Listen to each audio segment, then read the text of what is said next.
was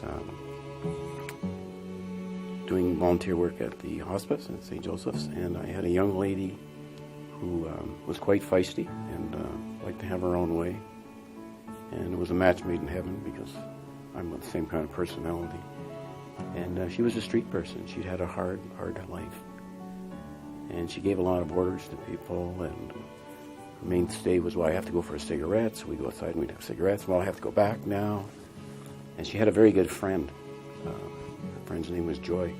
And one day we were going out for a cigarette, and the elevator door popped open, and Joy came out with a bucket of Kentucky Fried Chicken.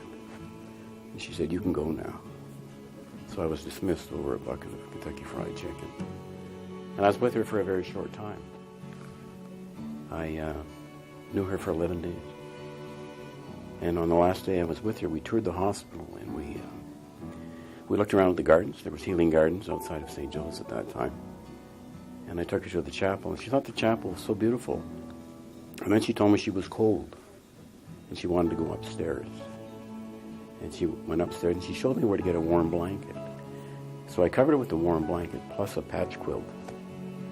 And she asked me if I would stay and talk to her.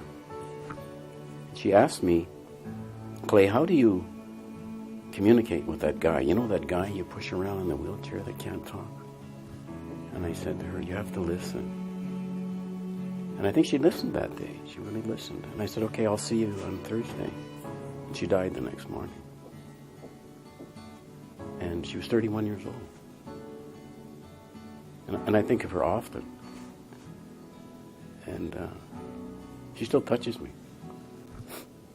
profoundly.